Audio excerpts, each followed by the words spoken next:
మత్తయి సువార్త 10వ అధ్యాయం. మత్తయి సువార్త 10వ అధ్యాయము 34వ వచనం నుంచి 36వ వచనం వరకు మనం చదువుకుందాం. దేవుని వాక్యం సెలవిస్తుంది, నేను భూమి మీదికి సమాధానము పంపవచ్చితినని తలంచుకుడి, ఖడ్గముని గాని సమాధానము పంపుటకు నేను రాలేదు. ఒక మనుషునికిని వాని తండ్రికిని, కుమార్తెకును ఆమె తల్లికిని, కోడలికి ఆమె అత్తకును విరోధము పెట్టవచ్చి తిని, ఒక మనుషుని ఇంటి వారి అతనికి శత్రువులు అగుదురు. దేవుని నామానికి మహిమ కలుగును గాక. యేసు ప్రభు ఒక మాట చెప్తున్నాడు ఇక్కడ. ఏం చెప్తున్నాడంటే, నేను సమాధానాన్ని కలగజేయడానికి వచ్చాను అనుకుంటున్నారేమో, నేను సమాధానాన్ని ఇవ్వడానికి రాలేదు కానీ ఖడ్గముని ఇవ్వడానికి వచ్చాను అంటున్నాడు. మరి ఈ వాక్యము నేను చదివినప్పుడు నాకు చాలా ప్రశ్నలు వచ్చాయి, ఇది అర్థమయ్యేంత వరకు. దేవుడు సమాధానకర్త అయిన ప్రభు అని వాక్యం చెప్తుంది. మన సరిహద్దులలో సమాధానం కలగజేయవాడు ఆయనే అని దేవుని వాక్యం సెలవిస్తుంది.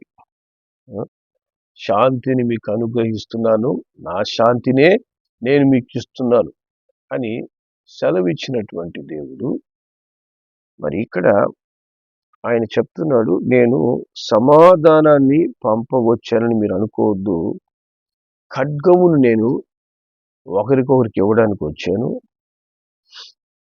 అని సెలవిస్తున్నాడు. మరి సమాధానకర్త అయిన దేవుడు ఖడ్గమును ఇవ్వడం ఏంటి, లేదా అసమాధానాన్ని కలగజేయడం ఏంటి? మరి దేవుడు అంటున్నాడు, ఒక మనుష్యునికి వాని తండ్రికి, కుమార్తెకు తల్లికి, కోడలికి అత్తకు నేను విరోధం పెట్టడానికి వచ్చాను, వారి మధ్యలో గొడవలు పెట్టడానికే నేను వచ్చాను. మరి దీన్ని మనం ఎలా తీసుకోవాలి? ఈ దినాల్లో ఎక్కడ చూసినా కూడా ఒకరంటే ఒకరికి పడడం లేదు. ఏ ఇంట్లో చూసినా ఒకరంటే ఒకరు సమాధానంగా ఉండడం లేదు. మరి ఎక్కడ పెట్టినా ఏదో ఒక తగాదాలు, ఏదో ఒక విషయంలో గొడవలు. మరి ఈ గొడవలన్నిటికి కారణం యేసయ్యనా? ఎందుకంటే యేసయ్య చెప్పాడు కదా, నేను గొడవ పెట్టడానికి వచ్చాను. కాబట్టి ఈ గొడవలన్నీ కూడా ఎందుకు జరుగుతున్నాయంటే, కొంతమంది తెలివి లేని వ్యక్తులు ఉంటారు కదా, మొదలు ఈ వాక్యం తీసుకొని చెప్తారు. అంటే మన దేశంలో లేదా మన ఇళ్లలో జరుగుతున్నటువంటి గొడవలన్నిటికి కారణం యేసయ్యే, ఆయనే తీసుకొచ్చేసేసాడు. ఎందుకంటే ఆయనే చెప్పాడు కదా, ఇక్కడ విరోధాన్ని పెట్టబోతున్నాను, ఇళ్లలో గొడవలు వేసి కొట్టుకుంటారు, ఖడ్గాలు పట్టుకుంటారు. మరి అప్పుడు జరిగే గొడవలన్నిటికి కారణం యేసయ్యనా? మరి ఎందుకు యేసయ్య మాట చెప్తున్నాడు? ముఖ్యంగా అంచె దినాల్లో ఇటువంటి సమాధానం లేనటువంటి పరిస్థితులు మనం చూస్తున్నామే. మరి వీటికి కారణం ఎవరు అని మనము గమనిస్తే, దానికి దేవుడు ఏం జవాబిస్తున్నాడు? మరి అదే ఒక ఇంట్లో ఉన్న వాళ్ళే శత్రువులు అయిపోతారంట. ఎందుకని చెప్పి శత్రువులు అయిపోతారు? దేవుడు వైరాన్ని ఎందుకు పెట్టడానికి వస్తున్నాడు? దేవుని వాక్యం చెప్తుంది, అదే 10వ అధ్యాయం 22వ వచనం మనం చదువుదాం. 21, 22 మనం చదువుదాం. 21, 22 అక్కడ వాక్యం చెప్తుంది, సహోదరుడు సహోదరుని, తండ్రి కుమారుని మరణానికి అప్పగిస్తారు, పిల్లలు తల్లిదండ్రుల మీద లేచి వారిని చంపిస్తారు. మీరు నా నామము నిమిత్తం అందరి చేత ద్వేషించబడతారు, అంతం వరకు సహించిన వాడు రక్షించబడును. ఎందుకు ద్వేషం అనేది వస్తుంది అంటే దేవుడు చెప్తున్నాడు, ద్వేషం రావడానికి కారణము అంటే ఆయన ద్వారా ఎందుకు ఈ యొక్క విరోధం ఏర్పడుతుందంటే, దేవుని నామం నిమిత్తం ద్వేషిస్తారంట. అంటే యేసయ్యను ఎవరైతే నిజముగా నమ్ముకుంటారో వారికి వైరం అనేది ప్రారంభమవుతుంది. వారికి విరోధం అనేది ఇంటిలోనే ప్రారంభమవుతుందంట. సొంత వారి మధ్యలోనే ప్రారంభమవుతుందంట. మరి దావీదు భక్తుడు చెప్తాడు 38వ కీర్తనలో 38వ కీర్తన మరి 20వ వచనం మనం చూద్దాం. అక్కడ అంటాడు, మేలునకు ప్రతిగా వారు కీడు చేయుచున్నారు, నేను ఉత్తమమైన దానిని అనుసరించుచున్నందుకు వారు నాకు శత్రువులయ్యారు. సరే, ఉత్తమమైన దానిని అనుసరించుచున్నందుకు వారు నాకు ఏమవుతున్నారు? శత్రువులు అవుతున్నారు. ఉత్తమమైన దాన్ని, ఉత్తమమైన సర్వోత్తమమైన మార్గం. ఏ మార్గం? యేసయ్య మార్గం, సత్యమైన మార్గం. మరి మనం ఈ దినాల్లో రక్షణ పొందుకొని ఒక కాలంలో మనము లోకస్తులుగా ఉండి ఉండొచ్చు. మారి మనము మంచి మార్గంలో నడపాలని మన కుటుంబంకు, మన సొంత వారికి మనం తెలియజేస్తే వాళ్ళు ఎవరైనా ప్రేమిస్తున్నారా? ఈ దినాల్లో ప్రేమించే మనసు వారికి ఉందా? సమాధానంగా ఉండగలుగుతున్నారా? మంచి చెప్తే ఏమైపోయిందంటే వైరం ఏర్పడుతుంది. కాబట్టి చూడండి, గొడవలు దేవుడు దేని నిమిత్తం పెడుతున్నాడు అంటే, మనము ఎప్పుడైతే దేవుని మార్గాన్ని సరిగా అనుసరించడం ప్రారంభిస్తామో, దేవుని వాక్యానుసారంగా మనం ఎప్పుడైతే జీవిస్తామో, అప్పుడు వైరం అనేది ప్రారంభమవుతే అది దేవుని వలన, అంటే దేవుని నమ్ముకున్నందువలన వైరం అనేది అక్కడ ఏర్పడింది అనేది మనం గ్రహించాల. దేవుని నామము నిమిత్తము ద్వేషం, దేవుని నువ్వు నమ్ముకున్నందువల్ల ద్వేషం, దేవునికి నువ్వు ప్రార్థన చేస్తున్నందువలన ద్వేషం, నువ్వు సమాధానం కలిగి ఉండాలని ప్రయత్నం చేస్తున్నందుకు ద్వేషం. ఈ విధంగా మరి ఎప్పుడైతే మంచి మార్గంలో ఒక వ్యక్తి మారుతాడో, అంతవరకు ఎలా ఉంటున్నా కూడా ఒక వ్యక్తి తన జీవితం మార్చుకొని మారు మనసు పొందుకొని మంచి మార్గంలో వస్తే అప్పుడు ఏమవుతుందంట? మనుషులకి ద్వేషం పెరుగుతుందంట. చూడండి, మొదటి పేతురు రాసిన పత్రిక 4వ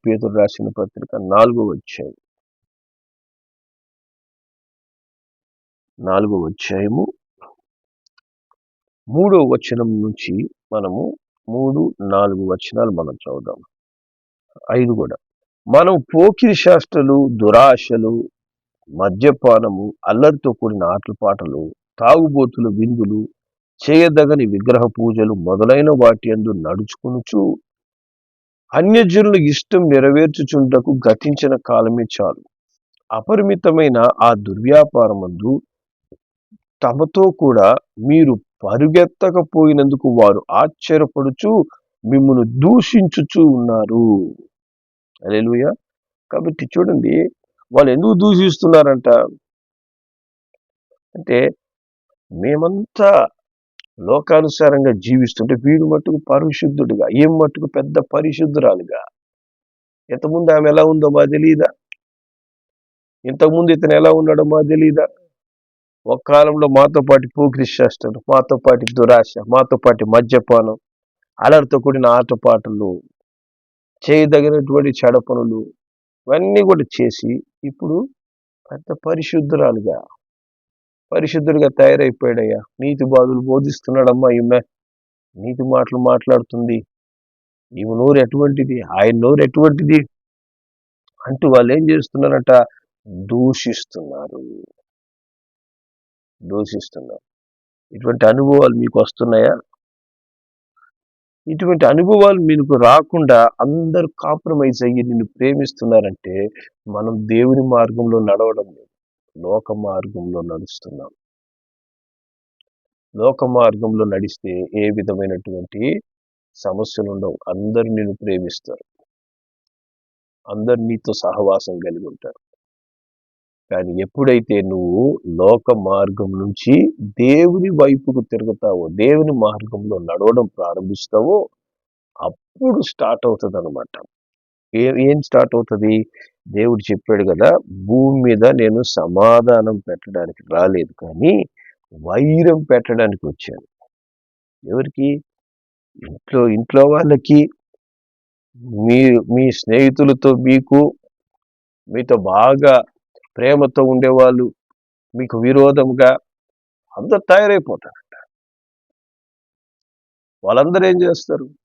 అరే, ఇంతకాలం వరకు ఈయన చాలా పద్ధతిగా మనతో పాటు అన్నిట్లో ఉన్నాడు, ఇప్పుడేమో పరలోకం నుంచి ఊడిపడిన వ్యక్తిలా ప్రవర్తిస్తున్నాడు,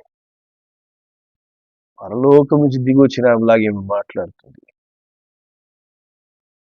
అని చెప్పి వాళ్ళు ఏం చేస్తున్నారు? సొంత ఇంటి వారే వైరులైపోతారంట. నీకు అట్టి వైరం వస్తుంటేనే నువ్వు దేవుని మార్గంలో నడుస్తున్నావు అని లెక్క. నీకు ఆ వైరం రావడం లేదు అంటే మనము ఇంకా లోకంలోనే ఉండం, లోకంలోనే మనము నివసిస్తున్నాం, అందరితో కాంప్రమైజ్ అయిపోతున్నాం. అందుకే దేవుడు అంటాడు, అదే మొదటి పేతురు 4వ అధ్యాయంలో 15-16 వచనాలు మనం చదువుదాం. మీలో ఎవడును నరహంతకుడుగా గాని, దొంగగా గాని, దుర్మార్గుడుగా గాని, పరుల జోలికి పోవువాడుగా గాని బాధ అనుభవించదగదు. ఎవడైనను క్రైస్తవుడైనందుకు బాధ అనుభవించిన ఎడల అతడు సిగ్గుపడక ఆ పేరును బట్టి దేవుని మహిమపరచవలను. హల్లెలూయా. చూసారా? తప్పు చేసి బాధపడేది ఈ లోకంలో జరుగుతుంది. ఈ లోకంలో గొడవలు ఉన్నాయి చూసారా? ఈ లోకంలో ఇళ్లలో గొడవలు జరుగుతున్నాయి ప్రతిరోజు, ప్రతినిత్యం, ప్రతి ఒక్కరు సమస్యలు ఎందుకు జరుగుతున్నాయంటే వాళ్ళు క్రైస్తవుడైనందువల్ల కొట్టుకోవడం లేదు, వాళ్ళు చేసే పాపపు క్రియలు, వాళ్ళలో ఉన్నటువంటి చేరిన దుష్ట ఆత్మ యొక్క ప్రభావాలు, వాళ్ళు లోకానికి ఇచ్చిన అవకాశము, పాపానికి ఇచ్చిన అవకాశము, దురాత్మలకు ఇచ్చిన అవకాశం వల్ల వాళ్ళ ఇళ్లలో గొడవలు జరుగుతుంటాయి. ఆ గొడవలు సామాన్యం, అంటే వాళ్ళే కోరి తెచ్చుకుంటున్నారన్నమాట. వాళ్ళ మూర్ఖ స్వభావం, వాళ్ళు దేవునికి విరోధంగా జీవించే జీవితం. కానీ ఆ విధమైనటువంటి బాధ నువ్వు పొందకోకూడదంట. పరుల జోలికి పోయి గొడవ పెట్టుకోవడము, అనవసరంగా మనము కావాలని ఇతరులతో మనము రెచ్చగొట్టి గొడవలు పెట్టుకోవడం, ఈ గొడవల గురించి దేవుడు చెప్పడం లేదు. ఈ వైరం దేవుడు తీసుకురాడు. ఇది ఎవరు తీసుకొస్తాడంటే సాతాను తీసుకొస్తాడు. సాతానుడు తీసుకొచ్చి గొడవలు పెడతాడు. మన గొడవలు ఎట్లుంటాయి తెలిసిన? క్రైస్తవుడైనందుకు అంటే క్రీస్తు మార్గంలోనికి వచ్చి మన జీవితం మార్చుకొని మారు మనసు పొంది, ఇంతకుముందు ఒక రకంగా నేను ఉన్నాను, ఇంతకుముందు నేను లోకంలో ఉన్నటువంటి ఆశల ప్రకారంగా జీవించా, లోకస్తురాలిగా నేను ఉన్నాను, ఇప్పుడు నా జీవితం మారింది, నేను ఇప్పుడు దేవుని బిడ్డగా నేను ఉంటున్నాను అంటూ నువ్వు పరిశుద్ధంగా ఉంటుంటే బాధ కలుగుతుంది చూసారా? ఆ వైరం గురించి దేవుడు మాట్లాడుతున్నాడు. ఆ వైరము నువ్వు క్రైస్తవుడైనప్పుడే వస్తుంది, నువ్వు దేవుని బిడ్డ అయినప్పుడే ఆ వైరం వస్తుంది. ఎక్కడ వస్తుంది? నీ సొంత వాళ్ళే నీకు విరోధైపోతారు. నువ్వు నమ్ముకున్న వాళ్ళు, ఎంతో నమ్మకస్తులు, నీ హృదయాన్ని చీల్చేసే విధంగా గాయపరుస్తారు, నీకెంతో వేదన కలిగి చేస్తారు. అది గుండెలు పిండేసేంత బాధ మన హృదయంలో కలుగుతుంటది. అటువంటి బాధ మనకు వస్తుంటే కొంతమంది ఏమనుకుంటారు, ఎందుకు వచ్చిందయ్యా ఈ దేవుని నమ్ముకున్నందువల్ల ఈ గుండెలు పిండేసే బాధలు అవసరమా? అదేదో నేను కూడా వాళ్ళతో పాటు లోకంలో కలిసిపోతే, కాంప్రమైజ్ అయిపోయి వాళ్ళలాగే నేను కూడా ప్రవర్తిస్తే, జీవిస్తే సరిపోద్ది కదా, అందరూ నాతో స్నేహితులు అయిపోతారు అని కొంతమంది ఆ లోకంలో కలిసిపోతారు. Compromising life. దేవుడు అంటాడు, సిలువ ఎత్తుకున్నవాడు మళ్ళా ఇక వెనక్కి తిరిగి చూడకూడదు. క్రైస్తవ జీవితం అంటే అది సుఖ జీవితం కాదు, సిలువెత్తుకునే జీవితం అంటారు. హల్లెలూయా. సిలువెత్తుకునే జీవితం. సిలువ అంటే ఏంటి? శ్రమ. శ్రమ. శ్రమ రాకుండా నువ్వు సుఖంగా ఉంటున్నావంటే మనము యేసు మార్గంలో సిలువెత్తుకొని నడవడం లేదు. యేసు మార్గంలో నడుస్తుంటే అనుదినము నువ్వు సిలువెత్తుకొని వెంబడిస్తావు. ప్రతి దినము తన సిలువ తను ఎత్తుకొని వెంబడించాలంట యేసయ్యని. హల్లెలూయా. అది ఎటువంటి సిలువ?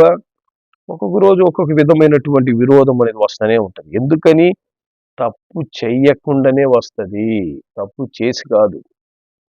తప్పు చేసి వచ్చేది సాతాను నుంచి వస్తుంది. తప్పు చెయ్యకుండానే నీతిగా జీవిస్తుంటే, అందుకే చూడండి మత్తయి సువార్త 5వ అధ్యాయంలో దేవుడు అంటాడు, 5వ అధ్యాయం 10వ వచనం,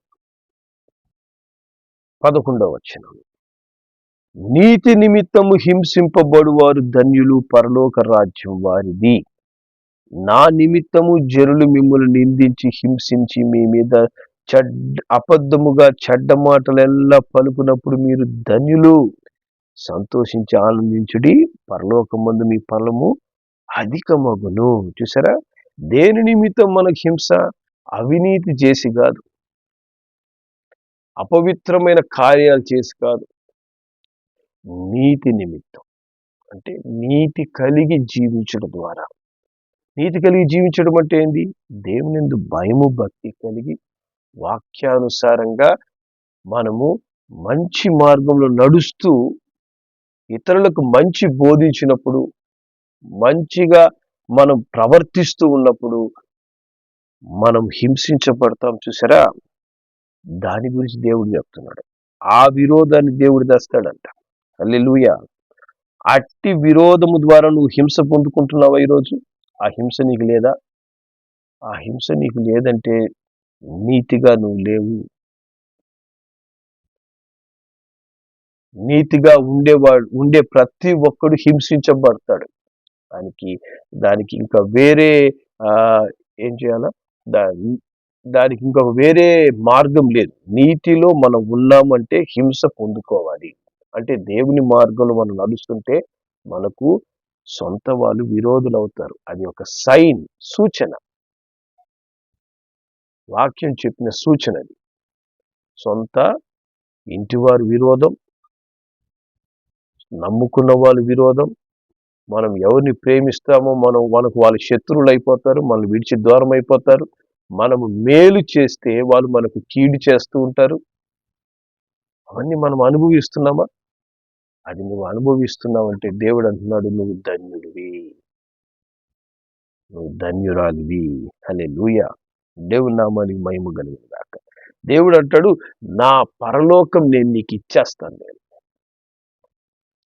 ఆ విధంగా నువ్వు నిజంగా శ్రమ పొందుకుంటే, మంచిగా జీవిస్తూ దేవుని వాక్యానికి 100% లోబడి జీవిస్తూ నువ్వు విరోధాన్ని పెంచుకొని ఉన్నావా? నీ ఇంట్లో అందరూ నీకు విరోధులు అయిపోయారా?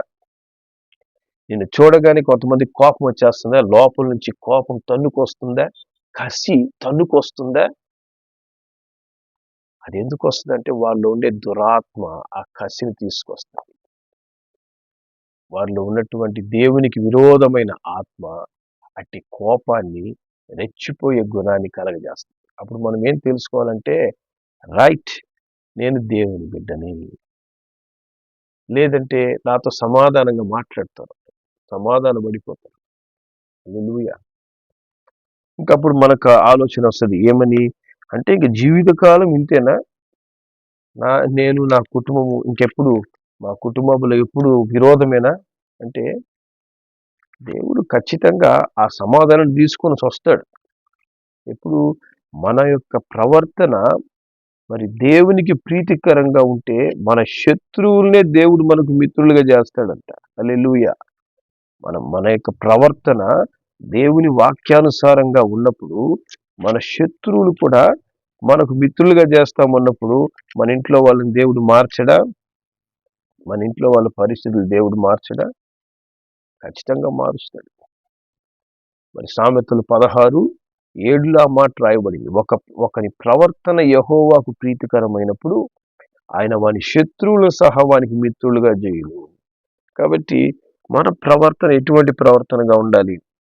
వాళ్ళు మనకు విరోధంగా లేస్తే మనం ఇంకానే విరోధంగా లేసిపోతాం.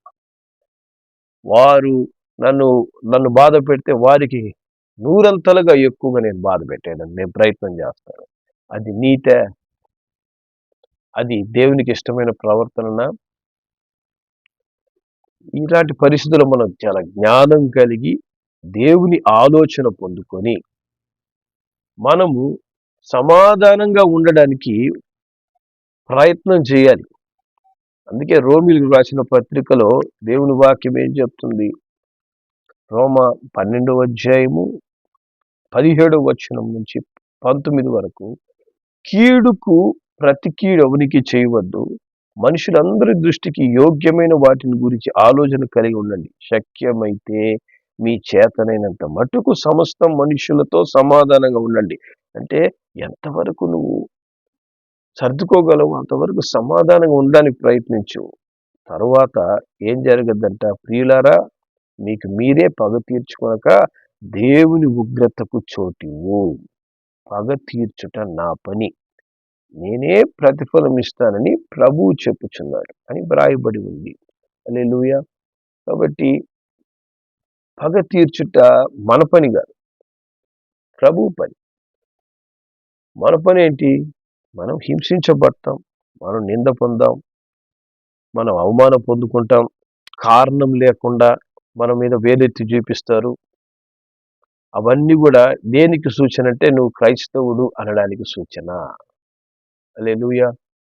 యేసు ప్రభు మీద నింద వేయలేదా? యేసు ప్రభు మీద ఉమ్మి వేయలేదా? ఆయన అవమానపరచలేదా? హింసించలేదా? క్రైస్తవుడు అనడానికి రుజువు అదే. ఆ రుజువు నీ జీవితంలో కోల్పోయావనుకోండి, మనం లోకస్తులుగా ఉన్నట్లు లెక్క. మళ్ళా ఇంకొకటి ఏంటంటే, గొడవలు ఎందువల్ల కలుగుతున్నాయి అది కూడా మనం చాలా జాగ్రత్తగా గమనించాలి. లోకంలో ఉంటున్న వారి వల్ల గొడవలు వస్తున్నాయంటే అది దేవుని ద్వారా వచ్చేవి కాదు. లోకంలో ఉంటూ లోకానుసారంగా బ్రతుకుతూ ఇష్టానుసారంగా జీవిస్తూ గొడవలు పెట్టుకోవడం దేవుడి నుంచి వచ్చే వైరం కాదు, అది దుష్టుడు కలగజేసే వైరం. క్రైస్తవుడిగా జీవిస్తూ ఎంతో భయభక్తితో నీ జీవితాన్ని ప్రతిరోజు దేవునికి అర్పించుకుంటూ దేవుని వాక్యానికి లోబడి ఏ తప్పు చేయకుండా పరిశుద్ధంగా ఉంటున్నప్పుడు నీకు నిందలు వస్తున్నాయా? అది దేవుని ద్వారా వచ్చే వైరము. దానికి నిశ్చయంగా దేవుడి నీ పక్షాన నిలబడి గొప్ప ప్రతిఫలం ఇస్తాడంట. హల్లెలూయా. దేవుని నామానికి మహిమ కలుగును గాక. కాబట్టి దేవుడు చెప్తాడు, హెబ్రీయులకు రాసిన పత్రిక 10వ అధ్యాయము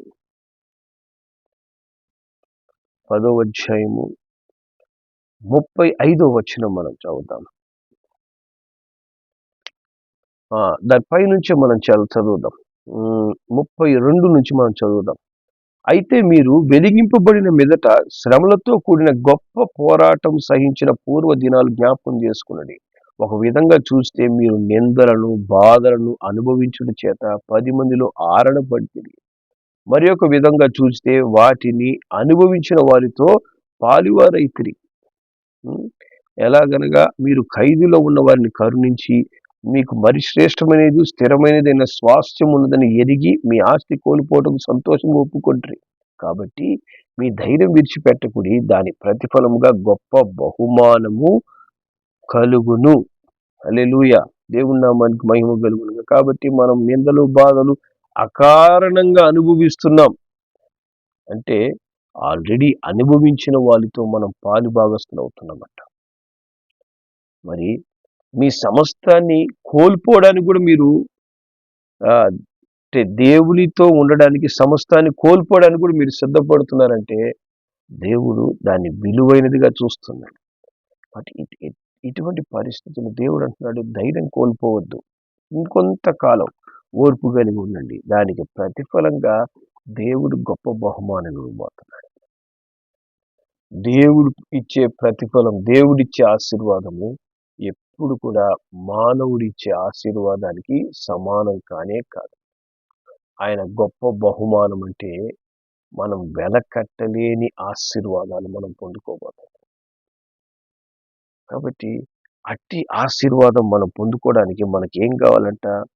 మనకు 36వ వచనం చెప్తుంది, మీరు దేవుని చిత్తం నెరవేర్చిన వారై వాగ్దానం పొందు నిమిత్తం మీకు ఓర్మి అవసరమై ఉంది. కాబట్టి ఓర్చుకోండి, కొంతకాలం ఓర్చుకోండి. దేవుడు ఇవ్వబోయే గొప్ప బహుమానము మరి మీరు పొందుకోబోతున్నారు. ఆ ఓర్మి మనకి ఇప్పుడు అవసరం. హల్లెలూయా. కాబట్టి ధైర్యాన్ని విడిచిపెట్టద్దు, దేవుడు నీతో పాటు ఉన్నాడు. రెండవదిగా దానికి గొప్ప బహుమానం అని నువ్వు పొందుకోబోతున్నావు. మనకు దానికోసం కొంచెం ఓరిమి కావాలి, కొంచెంగా చాలా కావాలి. ఎందుకంటే మనము పొందుకునేటువంటి అవమానాలు, నిందలు ఉన్నాయి, అది మనం నమ్ముకున్న వాళ్ళు, మనం ప్రేమించిన వారు, మన సొంత వారు, మనతో ఉన్నవారు అయినప్పుడు అది ఎంతో బాధాకరం. కానీ దేవుడు అట్టి మార్గంలో యేసయ్య కూడా నడిచాడు. యేసు ప్రభుని తన సొంత వారే, ఇంట్లో వాళ్ళే వచ్చి ఆయన దూషించారంట, ఆయన అవమానపరిచారంట. మరి వాళ్ళు వచ్చి నువ్వు ఎందుకు ఈ విధంగా సేవ చేస్తున్నావు, నీకు ఆయనకు పిచ్చి పట్టిందని మాట్లాడతారు పరిశుద్ధ గ్రంథంలో యేసు ప్రభు గురించి. కాబట్టి ఆయనకే సొంత ఇంటి వాళ్ళు, తల్లి, సహోదరులు, సహోదరులు దూషించారు. కాబట్టి యేసు వెళ్ళిన మార్గమే ఇది, కొత్త మార్గమేం కాదు. యేసు నడిచిన మార్గము, పరిశుద్ధులు నడిచిన మార్గం. పరిశుద్ధ గ్రంథంలో మనం గమనిస్తే మరి యోసేపు హింసించబడ్డాడు, అబ్రహాము మోసం పోయాడు, దావీదు సొంత సహోదరుల ద్వారా అవమానం పొందుకున్నాడు. అందరూ నడిచింది అదే మార్గం. నువ్వు ఈ దినమున క్రైస్తవుడు అయి ఉండి బాధ అనుభవిస్తుంటే దేవుడు చెప్తున్నాడు, నేనే ఆ విరోధాన్ని పెట్టాను, ఆ విరోధము నా వల్లనే వచ్చింది, అది నిన్ను ఇంకా క్రీస్తు రూపులోకి రూపాంతరపరుస్తుంది. ధైర్యం కలిగి ఉండు, ఓర్పు కలిగి ఉండు, దేవుడు నీ పక్షం యుద్ధం చేస్తాడు. హల్లెలూయా. ప్రార్థన చేద్దాం. ప్రేమగల మా తండ్రి, నీకు వందనాలు, స్తోత్రం చెల్లిస్తున్నామయ్యా. నైనా క్రైస్తవుడైనందుకు భూమి మీద నైనా నీ బిడ్డలు ఎదుర్కొంటున్నటువంటి నిందలు, అవమానాలు, నైనా నీతి నిమిత్తం పొందుకుంటున్న శ్రమలు మీరు గమనిస్తున్నారు. మరి తండ్రి, నేను అట్టి విరోధాన్ని పెట్టడానికే వచ్చానని మీరు చెప్తున్నారయ్యా. మరి తండ్రి, లోక సంబంధంగా లోకానుసారమైన జీవితం ద్వారా వచ్చే విరోధం కాదు ఇది. దేవునియందు భయము, భక్తి కలిగి ఉండటం ద్వారా పొందుకునేటువంటి విరోధం. అట్టి విరోధం నీ బిడ్డలు పొందుకుంటుండే అయినా నీ బిడ్డలకు కావలసినటువంటి ధైర్యము, ఓర్పు, సహనం బిడ్డలకు మీరు అనుగ్రహించండి. ఎందుకంటే నైనా దేవుడు వీరి పక్షమున యుద్ధం చేసే దినం ఒకరోజు ఉంది. అలాగే వీరికి గొప్ప బహుమానము మీరు ఇచ్చే దేవుడై ఉన్నారు. ఎవరైతే అయినా వీరిని దూషిస్తున్నారో వారందరూ కూడా ఒక దినము పరలోకంలో వీరి గురించి సాక్ష్యం చెప్పబోతున్నారు. వీరు మాతో పాటి పాపం చేయలేదు, మాతో పాటు లోకానుసారంగా క్రియలు ప్రవర్తించలేదు, దూషించలేదు, ఎదురు మాట్లాడలేదు అంటూ వీరు ఉత్తరవాదులుగా పరలోకమందు సాక్ష్యం చెప్పనే ఉన్నారు. కాబట్టి ఆయన ఈ దినాల్లో దాన్ని ఓర్చుకొని దేవుని మార్గంలో సిలువెత్తుకొని నడుచుకునే కృప ఆయన ప్రతి దేవుని బిడ్డకు అనుగ్రహించమని యేసు నామములో ప్రార్థిస్తున్నాం తండ్రి. ఆమేన్.